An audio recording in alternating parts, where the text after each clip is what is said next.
Hey guys, welcome back to my channel एजुकेबर और आप सबका स्वागत है फिर से हमारी एक न्यू वीडियो में। जैसे कि आप लोगों को पता ही होगा कि आजकल जो मैं वीडियोस अपलोड कर रही हूँ वो है about MA entrance free series for political science. तो चाहे वो आप पीएचयू का दो, डीयू का दो, किसी अदर यूनिवर्सिटी का दो, जिसमें भी आप पॉलिटिकल साइंस से रिलेटेड एंट्रेंस एमए के लिए देना चाहते हैं, उन सभी में आपको जो है ये सीरीज़ काफ़ी ज़्यादा हेल्प करने वाली है, जिसकी मैं अराउंड 3 क्लासेस ऑलरेडी ले चुकी हूँ। आज हमारी 4th क्लास है, वो है अबाउट आईपीटी। पहले जो 3 क्लासेस थी वो हमारी कंपैरेटिव पॉलिटिक्स से रिगार्डिंग थी, तो मैं उसको कंटिन्यू करने वाली थी, बट काफ़ी सारे बच्चों का मुझे मेनली पॉलिटिकल थॉट्स के लिए जो है मैसेज आ रखे थे, लाइक आईपीटी, डब्ल्यूपीटी, पॉलिटिकल थ्योरी, इन चीज़ों के लिए उनको ज़्यादा कंसर्न हो रहा था। तो इसलिए अभी के लिए जो है मैंने आईपीटी स्टार्ट किया है अगेन। इसकी एक वीडियो मैं ऑलरेडी काफ़ी टाइम पहले अपलोड कर चुकी थी, जिसके ऊपर मुझे काफ़ी अच्छे कमेंट्स भी आए थे, सो थैंक्स फॉर दैट। वो रमा बाई पर थी और उसको मैं इसी प्लेलिस्ट में ऐड भी कर दूंगी, ठीक है। तो हो सकता है कि इसमें क्लास नंबर ना डला हो क्योंकि वो पहले अपलोड की हुई है, लेकिन वो आपकी एमए एंट्रेंस पे बहुत हेल्प करने वाली है, इसलिए मैं कोशिश करूँगी कि उसको इसी वाली प्लेलिस्ट में ऐड कर दूँ, ठीक है। और जो बच्चे चैनल पर नए हैं तो प्लीज़ चैनल को सब्सक्राइब कर लेना, बिकॉज हमारा चैनल ऐसा अमेजिंग कंटेंट आप लोगों के लिए फ्री ऑफ कॉस्ट लेकर आता है। और अगर आपको पीपीटी भी चाहिए ना मेरे वीडियोस की, तो आप नीचे टेलीग्राम पे ज्वाइन कर सकते हो, डिस्क्रिप्शन बॉक्स में लिंक है, वहाँ पे मैं आपको सारी की सारी जो है वीडियोस का पीडीएफ जो है अपलोड कर देती हूँ, ठीक है। आज हम पढ़ने जा रहे हैं स्वामी विवेकानंद, जो कि बहुत ही प्रोमिनेंट इंडियन पॉलिटिकल थॉट में थिंकर हैं, जिनसे हमेशा आपके पास क्वेश्चन आता है। प्रीवियस एग्जामिनेशन में भी आ चुका है, चाहे आप यूजीसी नेट का एग्ज़ाम दो या फिर एंट्रेंस का, एमए एंट्रेंस का, दोनों में ज़्यादा डिफरेंस नहीं होता है, इसलिए मैंने दोनों यहाँ पे लिखा हुआ है कि दोनों में हेल्प करेगा, बिकॉज दोनों में ही जो है आईपीटी का बहुत अच्छा जो है हिस्सा आता है पेपर के अंदर, ठीक है। तो आज हम पढ़ने स्वामी विवेकानंद जी। उससे पहले हम रमाबाई को कवर अप कर चुके हैं, और इसके आगे में और अच्छे जो है इंडियन पॉलिटिकल थिंकर सबके सब तो मैं ऑब्वियसली नहीं लेके आ सकती हूँ, बट जितने भी प्रोमिनेंट होंगे, जितने आपके लिए इंपॉर्टेंट मुझे लगेंगे, वो सब लाने की मैं कोशिश करूँगी, ठीक है। So let's start with Swami Vivekananda जी।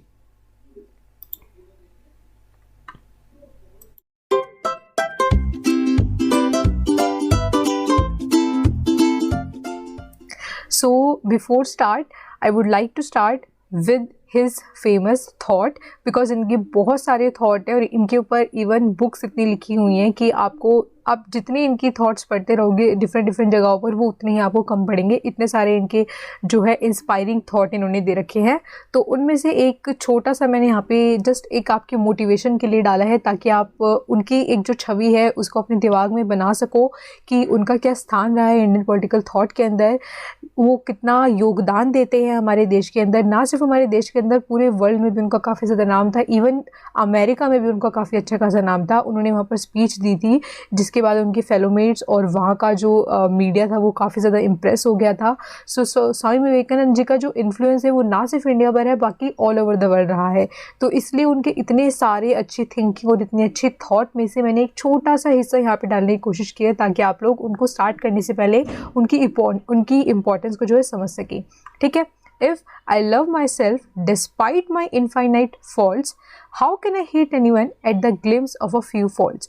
तो अगर मैं जानता हूँ कि मेरे अंदर इतनी सारी जो है खामियां हैं, उसके बावजूद भी जो है मैं अपने आप से प्यार करता हूँ, उसके बावजूद अगर किसी और में मुझे उसके फॉल्ट्स का एक छोटा सा जो है ग्लिम्स नज़र आता है, तो मैं उसको हेट कैसे कर सकता हूँ, ये जानते हुए कि उससे ज़्यादा जो है फॉल्ट्स मेरे अंदर हैं, ठीक है। तो ये एक छोटा सा उनका कोट था।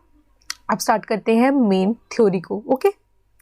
सबसे पहले हम स्वामी विवेकानंद जी के जीवन को समझने की कोशिश करेंगे, बिकॉज जब भी आप किसी पॉलिटिकल थिंकर को पढ़ें, चाहे वो आप आईपीटी का पढ़ें या डब्ल्यूपीटी का पढ़ें, ठीक है, तो सबसे पहले उसकी जीवनी को ज़रूर पढ़िएगा, उसके इंट्रोडक्शन को ज़रूर पढ़िएगा, बिकॉज जो भी थिंकर होता है उसने जितनी भी उसकी थ्योरी होती हैं, जितना भी उनका थॉट होता है, उस पर उस समय का, यानी कि उसके कंटेम्प्रेरी टाइम का, कंटेम्प्रेरी पीरियड का काफ़ी ज़्यादा इन्फ्लुएंस होता है।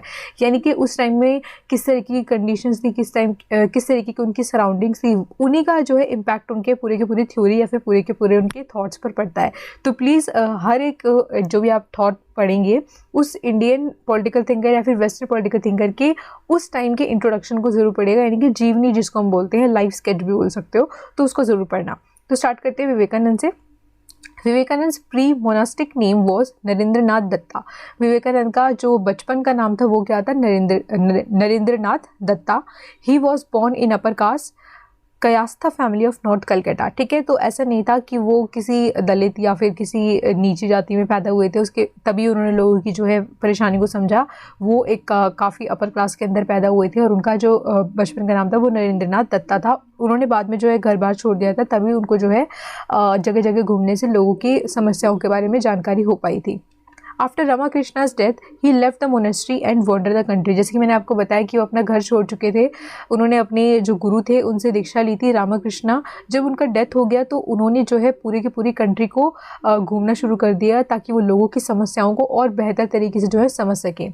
Therefore, he asserted that the people of the country requires knowledge in secular as well as spiritual forms। तो उनका क्या कहना था, जो जितनी भी लोगों की समस्याएं हैं लाइक पोवर्टी हो गई और जितनी भी अदर समस्याएं हैं, आपकी जितनी भी सोशल प्रॉब्लम्स होती हैं, तो उन सब का उन्होंने क्या एक सोल्यूशन देखा। उनका सोल्यूशन उन्होंने बोला कि ये तभी संभव है जब लोगों को जो है रिलीजियस नॉलेज होगी, स्पिरिचुअल नॉलेज होगी। ठीक है, he held that religion must be used as a source of strength। उन्होंने बोला था कि जो रिलीजन है यानी कि जो धर्म है उसको आपको एक स्ट्रेंथ की तरह यूज करना चाहिए, ना कि वीकनेस की तरह। ठीक है, जैसे कि आप देख रहे होंगे कि आजकल पॉलिटिक्स में कितना रिलीजन को यूज किया जाता है। इसलिए नहीं किया जाता कि वो आपको जो है प्रोटेक्ट करता है या फिर आपकी सोसाइटी को वो स्ट्रेंथन करता है, इसलिए आजकल यूज किया जाता है रिलीजन को, ताकि जो है डिवाइड एंड रूल की पॉलिटिक्स को जो है नेता लोग खेल सकें। तो उन्होंने क्या बोला था कि जो रिलीजन है आपको उसके स्ट्रेंथ को समझना होगा और उसकी स्ट्रेंथ को इक्वालिटी लाने के लिए और जितना भी ऊंच नीच है उसको ख़त्म करने के लिए, पॉवर्टी ख़त्म करने के लिए, इन सब चीज़ों को ख़त्म करने के लिए रिलीजन ही एक ऐसा सोर्स है जिसकी सच्ची नॉलेज के थ्रू जो है लोग इन सारी की सारी समस्याओं से जो है ओवरकम कर सकते हैं। ठीक है, he held that change is sign of life while stillness is the sign of death or decay, therefore traditions must be interpreted in accordance with the new social and historical requirements। तो ऐसा नहीं था कि अगर वो religion की बात करते हैं तो वो ऑर्थोडॉक्स थे, वो ऑर्थोडॉक्स नहीं थे। उन्होंने बोला था कि जितने भी आपके रिचुअल होते हैं उनमें समय के अनुसार जो है बदलाव आना चाहिए, बिकॉज जब आप रुक जाते हैं तो वो आपका साइन ऑफ डेथ होता है। अगर आप बदलाव करते रहेंगे समय के अकॉर्डिंग तो ही जो है आप जो है जिंदा रह सकते हो। तो उन्होंने बोला था कि जितने भी हमारे ट्रेडिशनल जो है ट्रेडिशंस हैं उनमें जो है आपको समय के अकॉर्डिंग जो है बदलाव करता रहना चाहिए, ताकि आप आपके लाइफ को या फिर आपके जितना भी आपका जीवन शैली है उसमें बदलाव कर सकें। ठीक है, He also believed that change must occur in the minds of men in order to see the change in action। उन्होंने कहा था कि जो बदलाव है सबसे पहले मनुष्य के दिमाग में आना चाहिए, मनुष्य के दिमाग में होगा बदलाव लाना, तभी वो जो है समाज में बदलाव ला पाएगा। He founded Ramakrishna Mission which played a significant key role in renaissance and reformation of the Hindu society। जैसे कि मैंने आपको बताया कि अपनी जो उनके गुरु थे उनकी मृत्यु के बाद जब उन्होंने लोगों की समस्याओं को समझा तो उनके हल के लिए उन्होंने एक मिशन का इस्टेब्लिश किया था, उसका नाम था रामकृष्ण मिशन। तो आपको जैसे नाम होते हैं लाइक मिशन का नाम हो गया या फिर उनके गुरु का नाम हो गया, उनके बचपन का नाम हो गया, तो ये सब आपको जो है याद रखने चाहिए, बिकॉज ऑब्जेक्टिव पेपर में आपके इस तरीके के प्रश्न बहुत पूछे जाते हैं। ठीक है, तो उन्होंने जो है हिंदू सोसाइटी में एक धर्म को लेकर जो बदलाव लाना चाहिए लोगों के माइंड में, उसको जो है स्टार्ट करने के लिए उन्होंने रामकृष्ण मिशन के एस्टैब्लिशमेंट की थी। His philosophy of New Vedanta increased the cultural strength of Hinduism by its reformation, which he interpreted will pave the way for nationalism। New Vedanta को हम आगे चल के आगे की स्लाइड्स में काफ़ी अच्छे से समझ लेंगे, तो आपको यहाँ पे जो है न्यू वेदांता वर्ड को देख के कन्फ्यूज होने की ज़रूरत नहीं है। बाकी यहाँ पे ये क्या कहना चाह रहे हैं, उन्होंने बोला था कि जो हिंदुज़म का जो स्ट्रेंथ है वो उन्होंने कहाँ से चेंज करना शुरू किया, न्यू वेदांता की फिलॉसफी को देखकर। ठीक है, और उन्होंने जो है नेशनलिज्म के रास्ते पे जो है चलने के लिए लोगों को प्रेरित किया था। ठीक है, वर्क्स यानी कि उनके द्वारा लिखे हुए जो किताबें हैं वो आपको ज़रूर याद रखनी है, बिकॉज थिंकर्स की बुक्स बहुत पूछी जाती हैं। ठीक है, तो उनमें से मैंने जो मेन है यहाँ पे लिखी हैं, Karma Yoga, Raj Yoga, Vedanta philosophy and address before the graduate philosophical society, practical Vedanta. तो सारी की सारी मैं नहीं लिख सकती थी, बट फिर भी जो मुझे थोड़ी बहुत इंपॉर्टेंट लगी थी वो मैंने यहाँ पे लिख दी है। ओके, न्यू वेदांता की फिलॉसफी। ठीक है, तो उनकी न्यू वेदांता सबसे इम्पॉर्टेंट जो है पूरा रोल प्ले करती है। तो अगर आपको क्वेश्चन आता है कि न्यू वेदांता किससे रिलेटेड है, तो आपको जो है स्वामी विवेकानंद जी को टिक कर कराना है। ठीक है, सो न्यू वेदांता को स्टार्ट करने से पहले आपको वेदांता फिलॉसफी का जो है कोर आइडिया समझना होगा। The philosophy of Vedanta upheld that God is real and the visible world is unreal. ठीक है, यानी कि गॉड ही जो है, परमात्मा जो है, परमेश्वर जो है, सिर्फ वही एक रियल थिंग है, बाकी जितना आपका ये विजिबल वर्ल्ड है, जितने भी आपकी मटेरियलिस्टिक थिंग है, वो सारी की सारी क्या है, अनरियल है। Therefore the goal of individual is absorption of his soul in supreme soul which is called the liberation and this is possible through a true knowledge. तो उन्होंने क्या बोला था कि जो गोल होना चाहिए इंडिविजुअल की लाइफ का, वो होना चाहिए अपनी आत्मा को परमात्मा के साथ मिला देना। इसी को उन्होंने लिबरेशन कहा था, और उन्होंने कहा था कि ये तभी जो है पूर्ण हो सकता है, ये तभी जो है इन प्रैक्टिकल रियलिटी में बदल सकता है, जब इंसान को जो है ट्रू नॉलेज होगा। ठीक है, ये जितना भी मटेरियलिस्टिक वर्ल्ड है, इससे ऊपर उठकर उसको एक ट्रू नॉलेज होगा, तभी वो अपनी जो है आत्मा को परमात्मा के साथ मिला सकता है। तो अब इस वेदांता फिलॉसफी के अंदर विवेकानंद ने अपनी क्या चीज़ों का ऐड ऑन किया था जिससे कि वो न्यू वेदांता कहलाई, तो वो थी 3 principles of Vivekananda new Vedanta philosophy. ठीक है, तो विवेकानंद जी ने इस वेदांता फिलॉसफी के अंदर अपने 3 जो है न्यू प्रिंसिपल्स दिए थे, जिससे इसको जो है कोर आइडिया को अचीव किया जा सकता है। फर्स्ट है Vedanta philosophy believed in oneness of god and man dealing to the solidarity of the universe. ठीक है, तो उन्होंने क्या बोला था कि वेदांता का जो बिलीव है वो होता है कि वननेस ऑफ गॉड, यानी कि पिता परमेश्वर जिस सबका जो है वो एक ही है, और सारी की सारी जो मानव प्रजाति है वो सबको एक साथ जो है एकता में रहना चाहिए। ठीक है, it upholds selfless action in the services of humanity which should be treated as service of the God। तो उन्होंने क्या बोला था कि भगवान की सेवा क्या है, भगवान की सेवा सिर्फ पूजा करना नहीं है, अगर आप दूसरों की मदद करते हैं, ह्यूमैनिटी की सर्विस करते हैं, तो वो भी क्या है, सर्विस ऑफ गॉड है। It propagated the principles of universal tolerance and treated different religious faith as different paths to reach the ultimate goal of liberation। तो उन्होंने क्या बोला था कि प्रिंसिपल जो होना चाहिए यूनिवर्सल टॉलरेंस का होना चाहिए। यूनिवर्सल टॉलरेंस का मतलब होता है जहाँ पे आप सभी धर्मों को एक साथ जो है बराबर का मानते हैं, किसी को ऊपर या किसी का नीचे नहीं मानते। Treated different religious faith as different path. उन्होंने क्या बोला था कि जो रिलीजन है वो सिर्फ डिफरेंट तरीके के पाथ हैं, एक ही उन सबका गोल है, वो है आत्मा के साथ मिलना, यानी कि परमात्मा के साथ मिलना, अपनी आत्मा को परमात्मा के साथ मिलाना। तो उन्होंने क्या बोला था कि जो डिफरेंट रिलीजन है सिर्फ वो आपको एक अलग अलग तरीके का पाथ प्रोवाइड करते हैं, जबकि जो सबका परमेश्वर है वो एक ही है। ठीक है, अल्टीमेट जो सबका गोल है वो लिबरेशन ही है, जिसको आप लोग मोक्ष भी बोलते हो। ठीक है, अब उसका नेशनलिज्म को थॉट हम पढ़ते हैं। तो विवेकानंद जी को प्रॉफिट ऑफ इंडियन नेशनलिज्म भी कहा जाता है, as he seek the emergence of a strong and self confident India that will propagate the message of Vedanta philosophy to the world. तो उन्होंने क्या बोला था कि प्योर नेशनलिज्म कब आ सकता है, जब आप जो है इंडिया के जो लोग हैं उनमें एक स्ट्रॉन्ग सेल्फ कॉन्फिडेंट हो, जो कि वेदांता फिलॉसफी को पूरे वर्ल्ड में जो है फैलाए। ठीक है, he advocated the religious theory of nationalism as religion according to him is the backbone of a nation's existence. तो उन्होंने क्या बोला था कि नेशनलिज्म तभी आ सकता है जब आप रिलीजन को कोर स्ट्रेंथ बनाओगे इंडिया के लोगों का। ठीक है, उसको बैकबोन बनाना चाहिए रिलीजन को, तभी आप जो है नेशनलिज्म को जो है गेन कर सकते हो। Therefore, for the growth of India's national spirit, independence of the mind of masses was necessary, and declared that all Indians are brothers despite of their caste, language and religious differences।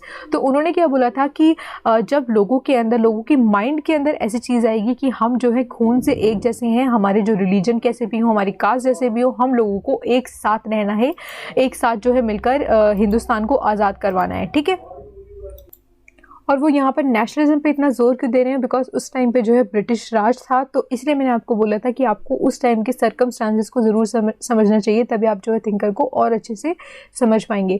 तो वो जो है British राज का इसलिए जो है विरोध करते थे, बिकॉज वो जो है सारा का सारा रिसोर्सेज को एक्सप्लॉइट करते थे, इंडियन रिसोर्सेज को, और वो चाहते थे कि लोगों का जितनी प्रॉब्लम्स अराइज हो रही हैं वो ज़्यादातर किस लिए हो रही हैं, क्योंकि वो कॉलोनियल पीरियड के अंदर है, यानी कि वो किसी और के राज में है। ठीक है, तो वो क्या चाहते थे कि इंडियन जो पीपल हैं वो अपनी सॉलिडारिटी बनाएं, लोग आपस में जुड़ें, irrespective of their caste, religion, there sex, सबको एक साथ जो है आना चाहिए। और उन्होंने क्या बोला था, उन्होंने बोला था कि जो मेन कंपोनेंट उनकी जो नेशनलिज्म के है वो ये 4 हैं। फर्स्ट है unity in Indian people despite of diversity, जो कि मैंने आपको अभी भी समझाया है। Social solidarity by removing evils of caste system, similarity in the technique in the teachings of different religious, यानी कि जितनी भी रिलीजन में आपको जो चीज़ें पढ़ाई जाती हैं धार्मिक, उन सबका जो है सिमिलैरिटी होनी चाहिए, यानी कि सबको जो है नेशनलिज्म के लिए, लोगों की सेवा करने के लिए, ऐसी चीज़ों के लिए जो है प्रेरित करना चाहिए। devoting the life to social service and national awakening by young people to develop the national spirit in life।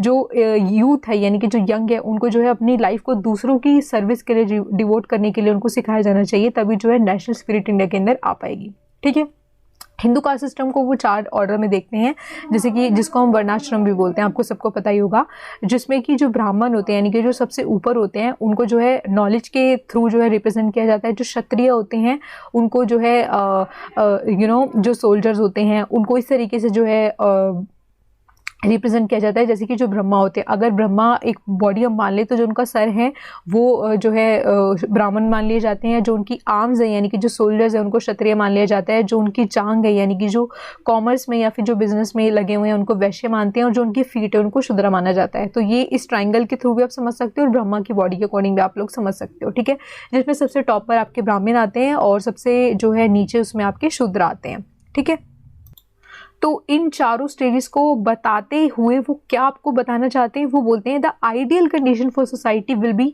When these 4 principles, जो कि ये आपको सारी के सारी जो है प्रेजेंट करते हैं। फर्स्ट है आपका नॉलेज, ऑर्डर, जो है प्रोटेक्शन यानी कि जो प्रोटेक्ट करते हैं आपको सोल्जर्स, इकोनॉमिक एक्टिविटीज़ यानी कि जो आपके वैश्य होते हैं, और इक्वालिटी यानी कि जिन शूद्रा को हम लोग सबसे नीचे समझते हैं उनको इक्वल समझना चाहिए। Is synthesise and will lead to overall development of the Indian society. अगर ये चारों के चारों जो है चीज़ें आपस में जब मिल जाएंगी तभी जो है इंडियन सोसाइटी का जो है डेवलपमेंट हो सकता है। ठीक है, तो इस तरीके से जो है वो ह्यूमन जो प्रजाति, ह्यूमन जो प्रकृति है इंडियन लोगों की, उनकी प्रोग्रेस की बात करते हैं। ठीक है, तो उनके लिए एक परफेक्ट जो है ह्यूमन प्रोग्रेस क्या है, जहाँ पे सब लोग जो है इक्वालिटी को प्रमोट करें, एक साथ जो है आए। ठीक है, hence the ideal condition for society will be when these 4 principles, knowledge, protection, economic activities and equality, is synthesized and will lead to overall development of the Indian society. His idea of human progress postulates a state in which equality can be kept intact by pursuit towards the moral progress। जहाँ पे आपको मैंने आपको बताया है कि जहाँ पे equality प्रमोट होगी, जहाँ पे moral values जो है प्रमोट होंगी। ठीक है, उसके बाद हम सोशलिज्म की बात करते हैं। ठीक है, हालांकि वो जो सोशलिज्म का जो है क्रिटिक करते हैं बिकॉज जो है सोशलिज्म उनको अच्छा नहीं लगता, लेकिन फिर भी वो बोलते हैं कि एक ऐसा स्टेट जहाँ पे इतनी ज़्यादा पॉवर्टी है, इतना ज़्यादा स्टारवेशन है, तो ऐसी जगह पर आप मॉरल प्रोग्रेस की बात नहीं कर सकते हो जब तक आप इन बेसिक नीड्स को पूरा नहीं करोगे। तो वो बोलते हैं कि I am a socialist not because I think it is a perfect system but half aloof is better than a no bread। तो उन्होंने बोला है कि जैसे कि हम सिंपल वर्ड बोल देते हैं कि something is better than nothing, तो यही बोलते हुए जो है यहाँ पे वो सोशलिज्म को सपोर्ट कर रहे हैं थोड़ा बहुत, जबकि उनको सोशलिज्म खास जो है पसंद नहीं था। He was critical of socialism because it was constantly committed to material progress। उनको सोशलिज्म इसलिए नहीं पसंद था बिकॉज सोशलिज्म के सारी जो अचीवमेंट्स है अबाउट वो मटेरियल प्रोग्रेस की है, वहाँ पे किसी भी मॉरल वैल्यू की बात नहीं की जाती है। Hence, increasing material needs which plays a limited role in human progress because it could be achieved through moral and spiritual progress not material progress। तो उन्होंने बोलता है जो रियल प्रोग्रेस है, जो ह्यूमन का जो रियल प्रोग्रेस है उसको स्पिरिचुअल नीड के अकॉर्डिंग यानी कि मॉरल वैल्यूज को जब आप सोसाइटी में बढ़ाओगे उसी के थ्रू जो है इमांसिपेशन को आप पा सकते हो, प्रोग्रेस उसी को कहा जा सकता है, जबकि जो सोशलिज्म है वो आपके सिर्फ मटेरियल थिंग्स की नीड को पूरा करने पर जोर देता है। ठीक है, अब उनके ह्यूमैनिज्म के ऊपर बात करते हैं। तो वो क्या बोलते हैं, उनको एक्सपोनेंट ऑफ ह्यूमैनिज्म भी बोला जाता है, which is collateral to his faith in spiritualism. His concept of man and the value of humanity is based on when man arise above his animal existence and devotes himself to the pursuit of perfection। तो उन्होंने बोला है कि जो मनुष्य की प्रजाति है जब वो उससे ऊपर उठकर अपने आप को डिवोट कर देता है पूरा परफेक्शन की तरफ, यानी कि वो हर एक मुमकिन कोशिश करता है, वो हर एक ऐसे पल को सोचता है जहाँ पे वो अपने आप को और ज़्यादा बेहतर बना सकता है, तो उसी को वो ह्यूमैनिज्म का नाम देते हैं। जहाँ पे जो मनुष्य होगा वो सेल्फ रेगुलेटिंग होगा और सेल्फ गवर्निंग होगा, और जो उसके इनिशियल वर्चू हैं उसको वो और ज़्यादा निखारने की कोशिश करेगा। Men are most valuable than all the wealth of the world। उन्होंने बोला था पूरे संसार में जितने भी आपके मटेरियलिस्टिक थिंक है, जितनी भी आपकी वेल्थ है, उन सबसे ज़्यादा वैल्यूएबल क्या है, मनुष्य है। बिकॉज मनुष्य से ही हर चीज़ की शुरुआत होती है और मनुष्य पर ही हर चीज़ के अंत होता है। ठीक है, तो ह्यूमनिज्म का उनका आइडिया क्या था कि ह्यूमनिज्म वही है जहाँ पर लोग जो हैं अपने आप को हर सेकंड जो है, हर पल जो है निखारने की कोशिश करें। बोलते हैं ना अपनी आत्मा को निखारना अपने डीड से, अपने कर्मों से। तो उनका ये मानना था कि जब आप अपने आप को, जो आपका लोअर सेल्फ है, उससे हाई की तरफ बढ़ाने की कोशिश करते हैं, अपने आप को और ज़्यादा बेहतर बनाने की कोशिश करते हैं, तो वही आपका क्या है, ह्यूमनिज्म है। ठीक है, so thanks for watching. I hope आपको वीडियो पसंद आई होगी। और वीडियो ख़त्म करने से पहले मैं अगेन उनका एक कोट बोलना चाहूँगी जो कि आई थिंक आपको थोड़ा सा मोटिवेशनल लगेगा। Arise, awake and do not stop until the goal is reached. ठीक है, तो आप लोगों को भी जो है, जब तक आप अपने MA एंट्रेंस या फिर UGC नेट या फिर जो भी आप अपना एग्ज़ाम देने वाले हैं, जब तक आप उसको अचीव नहीं कर लेते, उसका रिजल्ट आपको हाथ में नहीं आ जाता, पॉजिटिव रिजल्ट नॉट नेगेटिव, तब तक आपको जो है थकना नहीं है, रुकना नहीं है, जागते रहना है, वर्क करते रहना है। ठीक है, तो आई होप आपको वीडियो पसंद आई होगी और समझ आई होगी। और पसंद और समझ आई हो तो प्लीज़ चैनल को सब्सक्राइब ज़रूर कर लेना, बिकॉज चैनल पे ऐसी अमेजिंग वीडियोस हम लेकर आते रहते हैं और सारे का सारा कंटेंट हम आपके लिए फ्री ऑफ कॉस्ट लेकर आते हैं। ठीक है, सो आई होप आपको वीडियो पसंद आई हो तो प्लीज़ वीडियो को लाइक, कमेंट और शेयर कर देना, अपने दोस्तों के साथ भी शेयर करना ताकि उनको भी हेल्प हो सके। एंड मिलते हैं आपसे नेक्स्ट वीडियो में, तब तक के लिए गुड बाय, टेक केयर।